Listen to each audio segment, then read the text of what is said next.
Hello नमस्कार। मैं doctor Surendra Prasad खंसली ज्योतिष आचार्य आज ज्योतिष की इस श्रृंखला में आप सभी लोगों का स्वागत करता हूं। दोस्तों आज बात करेंगे हम कर्क राशि की, कैंसर साइन की, और कैंसर साइन में आप बात करेंगे ग्रह गोचर की जो स्थिति है। उसके अलावा आज हम एक नई विश्लेषण करना चाहेंगे जो कि हमें एक कुंडली प्राप्त हुई है, और उस कुंडली में देखेंगे कि आज जो उस कुंडली के अनुसार किस प्रकार से विश्लेषण किया जाता है कुंडली का, और उससे क्या रिजल्ट परिणाम मिलने वाले हैं। सबसे पहले मैं ये आपसे ये कहना चाहूंगा कि जो ज्योतिष शास्त्र है ये प्रत्यक्ष फलदायक है, इसमें तो कोई संदेह नहीं है। परंतु इस शास्त्र के अनुसार सूक्ष्म अध्ययन करना और उसको अनुशीलन की आवश्यकता है। सूक्ष्म अध्ययन और उसका अनुशीलन ये बहुत ही आवश्यक है, तभी उसके जो परिणाम होते हैं वो आपके सामने सही आते हैं। चलिए आप सबसे पहले आपसे मैं बात करूंगा कि जो कर्क राशि है वो एक जल तत्व की राशि है। राशियां तीन प्रकार से होती है, 1, 5, 9। पहला मेष राशि, दूसरा मेष राशि, दूसरा सिंह राशि और तीसरा धनु राशि, ये अग्नि तत्व की राशि है।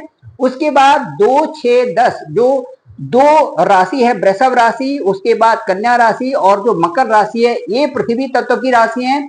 और 3, 7 और 11 ये जो है वायु तत्व की राशि है। तीसरा मिथुन, 7 तुला और जो 11 जो कुंभ है ये वायु तत्व की राशि है। और इसके बाद जो 4, 8, 12 का मतलब है कि जो कर्क राशि है, जो वृश्चिक राशि है और जो मीन राशि है ये जल तत्व की राशि होती है। अब मैं आपको ये बताना चाहूंगा कि जो जल तत्व की राशि है, इन राशियों में इमोशनली कभी इमोशन ज्यादा हो जाते हैं, कभी कम हो जाते हैं। ये जल की जो तरंगे हैं उस पर आधारित है। तो मैं ये कहना चाहूंगा कि जो कर्क राशि है एक जल तत्व। आज कर्क राशि के बारे में, कैंसर साइन के बारे में विशेष वार्ता करेंगे। और जिन लोगों का चार लग्न है या कर्क राशि है वो मेरे साथ में जुड़ सकते हैं। मैं दोस्तों आपको ये बताना चाहूंगा कि जो कर्क राशि है ये जैडिक साइन कैंसर के नाम से इसे कहा जाता है, कैंसर साइन के नाम से कहा जाता है। और जल तत्व होने के नाते इसमें जो केतु के अनुसार इसकी यदि कैलकुलेशन किया जाए तो जो 4, 8 भाव में यदि केतु होता है, यदि 4, 8 और 12 इन भावों में यदि केतु कहीं पर होता है, और उस भाव में जहां पर केतु है उसका जो लॉर्ड है, उस हाउस का जो लॉर्ड है, यदि वो भी कहीं केतु के 4, 8, 12 वाले भाव में होता है तो ये कहा जाता है कि इनका जो लास्ट जन्म होगा और ये मोक्ष की तरफ जाएंगे। मैं एक बार फिर से आपको बताना चाहूंगा कि जो जल तत्व की राशियां होती हैं, केतु सिद्धांत के अनुसार यदि 4, 8, 12 इसमें कर्क राशि में, वृश्चिक राशि में और मीन राशि में यदि कर्क केतु का गोचर होता है, यदि इनमें केतु का गोचर होता है, सपोज 4, 8, 12 में से किसी एक राशि में केतु का गोचर है, मीन राशि में सपोज केतु है आपकी कुंडली में, और मीन राशि का जो लॉर्ड है, मीन राशि के जो स्वामी है बृहस्पति है, वो भी कहीं इन्हीं 4, 8, 12 ये जो कर्क राशि है, वृश्चिक राशि है और मीन राशि में से कहीं एक स्थान पर यदि होते हैं तो कहा जाता है कि इनको बहुत अच्छी समझ होती है और औरों की तुलना में इनकी समझदारी बहुत अच्छी होती है। इस तरह से कि ये छोटी छोटी चीजों में नहीं पड़ते, इनका बड़ा अच्छा विश्वास होता है कि आत्मा को शुद्ध करना और फिर आगे बढ़ना। पर यही तभी डिपेंड होता है जबकि इस सिद्धांत के अनुसार केतु का गोचर हो, और उस जहां पर केतु हो उसके वहां पर जो अंक है उनका जो लॉर्ड है वो भी 4, 8, 12 में कहीं पर गोचर करते हों, तो ये परफेक्ट उससे कहा जा सकता है कि ये इनका जो स्वभाव होता है वो शुरू से ही इस तरह का होता है कि वो एक साधुत्व स्वभाव में आगे बढ़ते हैं। चलिए अब बात करते हैं कि जो ये राशि है, ये जो राशि है, जो कर्क राशि है, ये इमोशनल, ये किसी भी चीज यदि शरीर में यदि कहीं पर भी कोई चीज होती है तो उसको जल्दी पकड़ लेते हैं और उसको परिणाम से पहले ही उसको इधर उधर कर लेते हैं, या उन चीजों को वो जो किसी कहीं पर कम होता है और कहीं पर ज्यादा होता है। कर्क राशि वालों में भी किसी में कम और किसी में ज्यादा देखा जा सकता है। इसी तरह से अभ्यास की स्थिति से धीरे धीरे करके विश्वास को पकड़ लेते हैं और उसके बाद एक चरम सीमा तक आगे पहुंचते हैं। जैसे कि कहा भी गया है कि करत करत अभ्यास के जड़मत होत सुजान, रसरी आवत जावत ते सिल पर परत निशान। तो ये इनके एक सीखने की बड़ी अच्छी प्रवृत्ति होती है और बहुत अच्छे ढंग से ये फिर आगे बढ़ जाते हैं। चंद्र लग्न या जो चंद्र राशि है, चंद्रमा यानी कर्क राशि, जो कि प्रभाव लग्न पर वही राशि पर भी प्रभाव इनका होता है। यदि आपकी राशि का आकलन करें तो शनि जो इस समय है आपकी राशि का, यदि कर्क राशि वालों का आकलन करें तो ठीक जो है शनि इस समय आपके अष्टम भाव में बैठे हुए हैं। और अष्टम भाव का जो शनि है ये वायु विकार देता है, त्वचा की रोग देता है। इसके साथ साथ में रेस्पिरेटरी सिस्टम, जो रेस्पिरेटरी सिस्टम है उसमें भी थोड़ा सा अड़चन आती है। साथ साथ में नींद की थोड़ी सी प्रॉब्लम इसमें बनती है। आपकी राशि जो जल तत्व होने के कारण इस पे प्रभाव पड़ते हैं और साथ साथ में जैसे एलर्जी से संबंधित या त्वचा से संबंधित कुछ इस तरह के सिम्टम्स उसमें देखे जा सकते हैं। अब मैं ये कहूंगा कि 15 नवंबर से शनि मार्गी अवस्था में होंगे 15 नवंबर के बाद।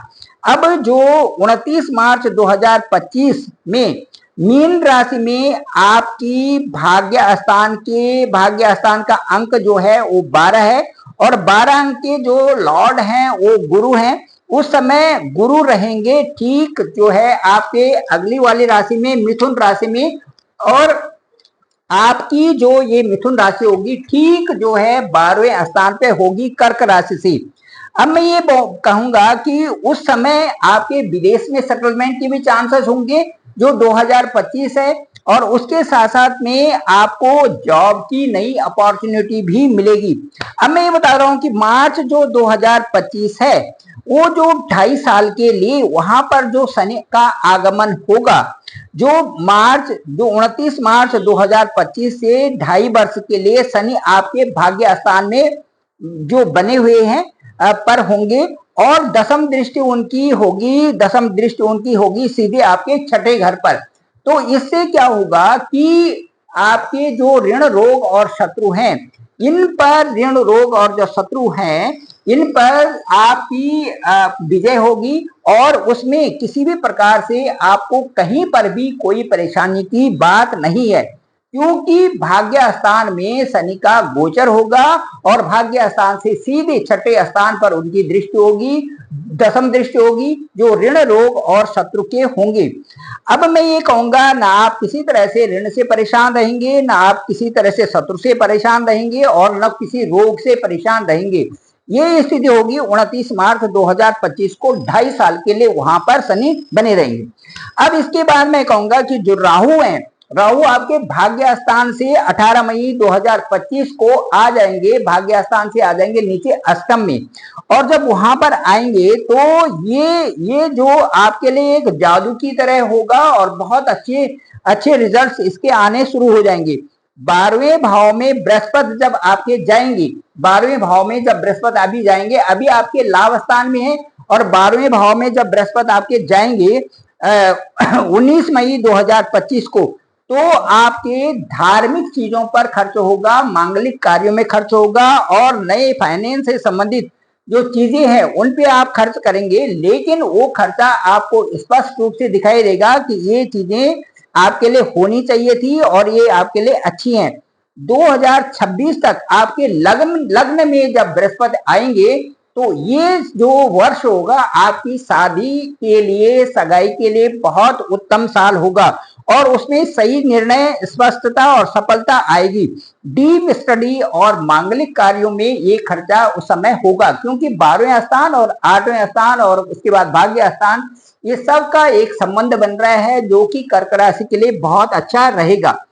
विदेश में लाभ की प्राप्ति होगी जब ये 29 मार्च की 2025 की स्थिति आएगी, तो उस समय विदेश से लाभ की प्राप्ति होगी और कई प्रकार से आप जो है प्रोग्रेस कर जाएंगे, इस तरह की स्थिति आपकी बनेगी। अब मैं ये बताना चाहता हूं कि जो अभी मैंने एक कुंडली प्राप्त की है और कुंडली का मैं विश्लेषण आपके सामने करना चाहूंगा। कुंडली ठीक इस तरह से है, कुंडली इस तरह से है। कुंडली में मैं आपको बताना चाहूंगा कि ये जन्म कुंडली है और जन्म कुंडली में मैं आपको बता रहा हूं कि जन्म कुंडली में इस समय चल रही है शुक्र की महादशा। 2018 से शुक्र की महादशा है। शुक्र की महादशा ठीक 20 साल की होती है और ये 2038 तक शुक्र की महादशा होगी। शुक्र की महादशा बहुत ही सुंदर होती है और ये जीवन में आने का मतलब है बहुत सौहार्दपूर्ण और बहुत खुशियों वाला शुक्र की दशा होती है। कुंडली में जो पहला स्थान है वो है 10 अंक वहां पर है, इसका मतलब 10 लग्न हो गया। और उसके बाद चंद्रमा है ठीक नीचे 4, वहां पर चंद्रमा लिखी हुई है, इसका मतलब ये है कर्क राशि। अब कर्क राशि जब ये है, ये कर्क राशि यहाँ पर दिख रही है, यहाँ पर 4 अंक लिखा हुआ है और यहाँ पर 10 अंक लिखा हुआ है, ये लग्न है। और लग्न में जो है मंगल है, बुध है और शुक्र है। मंगल, बुध और शुक्र ये लग्न में है। और उसके बाद शनि दूसरे स्थान में है, केतु तीसरे स्थान में है और उसके बाद चंद्रमा जो है सप्तम स्थान में है और उसके बाद राहु अष्टम में बैठे हुए हैं। इस तरह से जो गुरु और सूर्य हैं, ये ठीक जो है 12वें स्थान में है। ये कुंडली है जातक की और इस समय जो दशा और अंतरदशा चल रही है वो विंशोदरी दशा इस तरह से है। शुक्र, चंद्र और चंद्र 1-3-2023 तक था। शुक्र चंद्र मंगल जो है 5-8-23 तक था, 5-8-23 तक। शुक्र चंद्र राहु ये 5-7-23 तक है। शुक्र चंद्र और गुरु ये है 26-9-23 तक। शुक्र चंद्र और शनि ये 1-1-2024। शुक्र चंद्र और बुध 26-3-2024। उसके बाद शुक्र चंद्र और केतु 1-5-24। शुक्र चंद्र और शुक्र ये 10-8-24। और उसके बाद जो शुक्र चंद्र और सूर्य है इनकी जो दशा है, अंतरदशा है, वो है 10-9-24 तक। इस तरह से अभी की जो दशा है वो है शुक्र चंद्र शुक्र और ये है 10-8-24 तक की ये दशा है विंशोदरी दशा के अनुसार। अब दोस्तों मैं आपको बताना चाहूंगा कि ये तो दशा है और उसके बाद जो आगे विंशोदरी दशा आगे की होगी वो इस तरह से है। इसको भी देख लीजिए एक बार। ये दशा है विंशोदरी दशा आगे की और ये है शुक्र मंगल में मंगल 5-10-24 तक। शुक्र मंगल में राहु 8-12-24 तक। शुक्र मंगल में गुरु 4-2-25 तक। शुक्र मंगल में शनि 10-4-25 तक। शुक्र मंगल में बुध 10-6-25 तक। शुक्र मंगल में केतु 4-7-25 तक। शुक्र मंगल में शुक्र 14-9-25 तक। शुक्र मंगल में सूर्य 5-10-25 तक। शुक्र मंगल में चंद्र 10-11-2025 तक। इस तरह से ये था। और आज दिनांक जो 20-7-2024 है, इसके गोचर की कुंडली मैंने यहाँ पर बनाई है। आज दिनांक 20-7-24 में जो गोचर कुंडली है वो इस तरह से है। गोचर कुंडली में लग्न हम वही लेंगे। उसके बाद जो शनि की अवस्था है, ठीक जो है शनि देखेंगे आप दूसरे स्थान में गोचर कर रहे हैं और तीसरे स्थान में राहु है। उसके बाद जुपिटर और जो मार्स है ये पंचम स्थान में है, बृहस्पति और मंगल। उसके बाद जो सप्तम स्थान में है वहां पर सूर्य और शुक्र गोचर कर रहे हैं। उसके बाद जो छठा स्थान है वहां पे मरकरी है, बुध है। और इसके बाद जो आपका 12वां स्थान है वहां पर चंद्रमा मून का आज के दिन 20-7-2024 को ये ट्रांजिट बता रहा है, ये गोचर है। अब जो इस समय जो दशा हमने निकाली थी, जो दशा इस समय है वो है शुक्र चंद्र में शुक्र। अब जो शुक्र है वो ठीक देखिए दशमेश है और उसके बाद शुक्र जो है पंचमेश है। दशमेश और पंचमेश होकर के दशमेश और पंचमेश है शुक्र। और चंद्रमा ठीक जो है 12वें स्थान में बैठे हुए हैं। अब इस समय दशा चल रही है शुक्र की और उसमें चंद्रमा और उसमें फिर शुक्र। तो आप फिर से कुंडली देखिए और कुंडली में देखिए कि जो जन्म कुंडली है, जन्म कुंडली में जो शुक्र हैं वो बैठे हुए हैं आपके ठीक जो है लग्न में बैठे हुए हैं। और इस स्थान के स्वामी हैं देखिए पंचमेश हैं और दशमेश हैं। तो पंचमेश और दशमेश की जो दशा इस समय चल रही है, इसका मतलब है कि आप अपने जो इस समय का दौर है उसमें अपनी पढ़ाई में या अपनी ग्रोथ में पूर्णतः व्यस्त हैं। और इसके साथ साथ में ये जो इसके बाद जो चंद्रमा की दशा है, चंद्रमा आपके जन्म कुंडली में यहाँ पर है, सप्तम भाव में है। इसका मतलब है कि चंद्रमा सप्तम भाव में आपको प्रमोट करने के लिए पूरी तरह से तैयार है, लेकिन कई बार उसमें कई इस प्रकार से इमोशनली या कई प्रकार से इस तरह से रुकावटें आती हैं या कई सारी चीजें आती हैं जिसको कि आप समझ नहीं पाते, लेकिन फिर दोबारा उसको समझने में आपको कोई ज्यादा देर भी नहीं लगती। अब मैं ये बताऊंगा, अब यहाँ पर जो शुक्र चंद्र में शुक्र की स्थिति है, चंद्रमा 12वें भाव में है और शनि चंद्रमा 12वें भाव में है, और जो शनि है वो शनि मार्केश होकर के भी मार्केश भी है यहाँ पर। द्वितीय स्थान की जब दशा होती है या दूसरे स्थान में जो भी ग्रह गोचर करते हैं ये थोड़ा पैनिक होते हैं, थोड़ा दुखदायी होते हैं, लेकिन चूंकि आपका जो लग्नेश है वो शनि है और शनि होकर के द्वितीय घर में यहाँ पर शनि बैठे हुए हैं, तो 50% क्योंकि बकरी है इसलिए 50% रिजल्ट यहाँ का है, 50% यहाँ का है, तो लगनेश आपको किसी प्रकार से परेशान नहीं होने देंगे। अब मैं ये बताता हूं कि जो आपका जो इस समय गोचर की स्थिति है उसके अनुसार मैं बताऊंगा कि जो शुक्र है, शुक्र के लिए आपने मीठा बिल्कुल नहीं खाना है और अनुशासन में आपको रहना है। चंद्रमा के लिए आपको सोने से पहले कुछ मंत्र का जाप करना चाहिए और उसके बाद पानी आजकल आप खूब पी। शुक्र जो है त्वचा के कारक होते हैं, त्वचा से संबंधित रोग शुक्र की दशा में हो सकते हैं।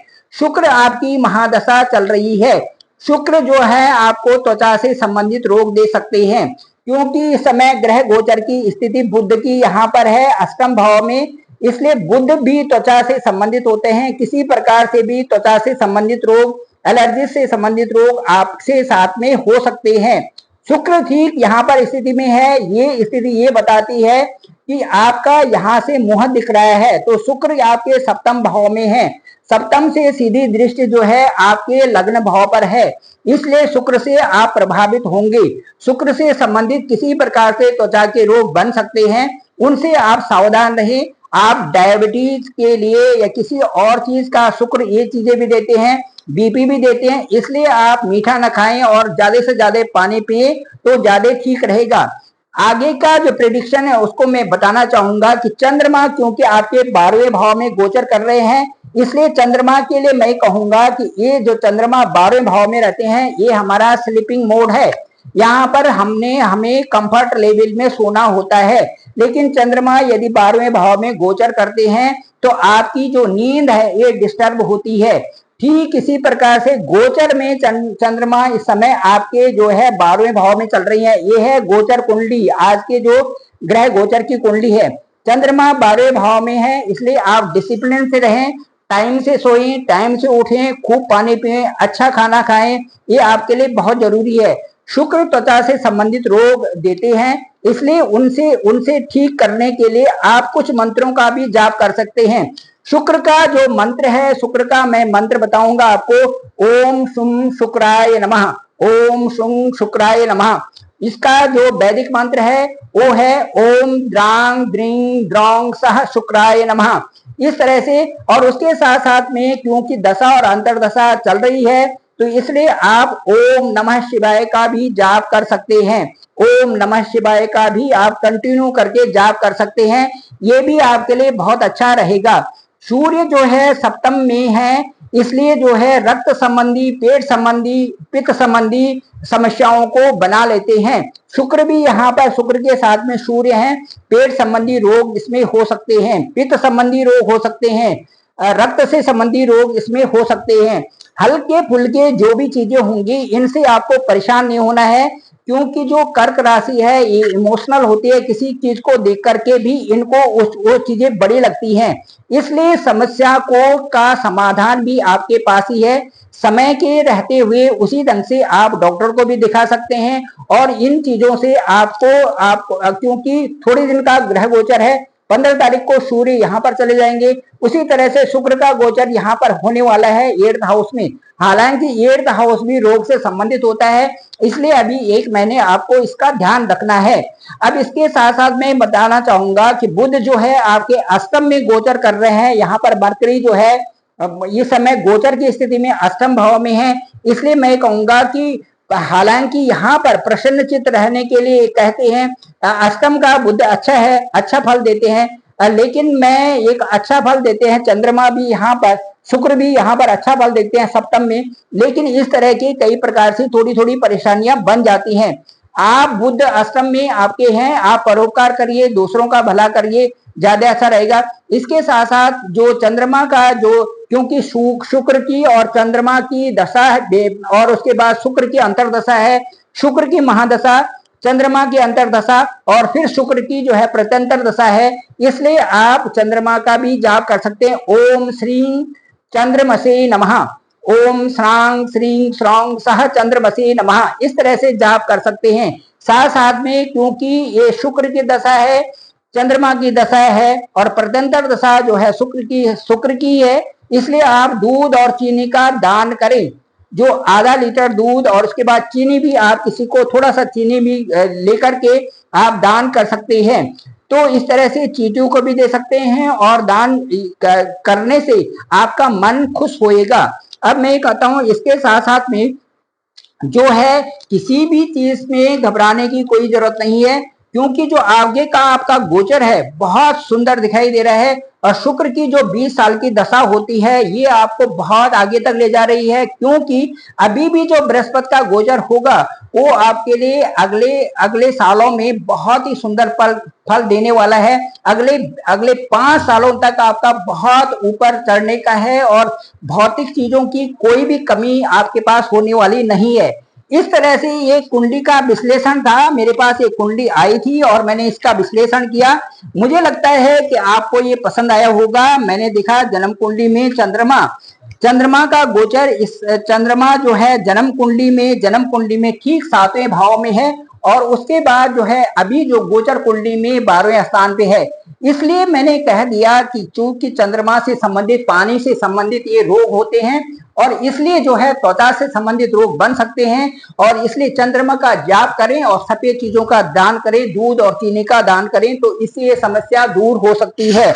और इसके साथ साथ में जो ग्रह दशाएं थी वो शुक्र और चंद्रमा और शुक्र की थी। शुक्र की महादशा, चंद्रमा की अंतरदशा और प्रत्यंतर दशा शुक्र की थी। इसलिए मैंने ये कहा कि चूंकि इनका जो शुक्र है वो लग्न भाव में बैठे हुए हैं और शुक्र जो है इनके केंद्रीय भाव दशमेश और उसके बाद पंचमेश है। घबराने की कोई आवश्यकता नहीं, बहुत अच्छी कुंडली है और बहुत अच्छी इस समय दशा महादशा बहुत अच्छी चल रही है। महादशा के साथ में इसी समय महादशा का यदि आप इस समय महादशा का गुणगान करें तो महादशा बहुत ही अच्छी है और महादशा की दशा को देख करके आपको खुश होना चाहिए। और ये जो छोटी छोटी परेशानियां हैं इनसे दूर करने के लिए आप यही उपाय करें जो कि मैंने कुंडली में अभी बताए।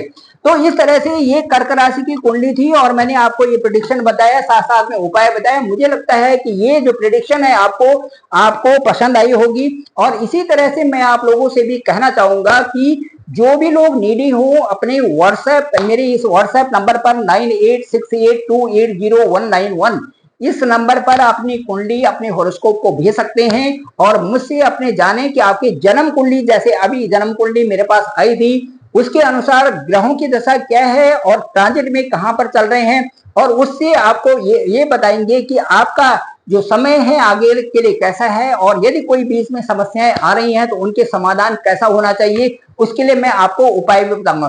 Thank you very much. मैं डॉक्टर सुरेंद्र प्रसाद खंसली, ज्योतिष आचार्य। मेरा जो चैनल है उसका नाम डॉक्टर सुरेंद्र खंसली है। आप इसको लाइक करें, शेयर करें, सब्सक्राइब करें और दूसरे लोगों तक जरूर भेजें ताकि ज्यादा से ज्यादा लोगों को इसकी जानकारी मिल सके।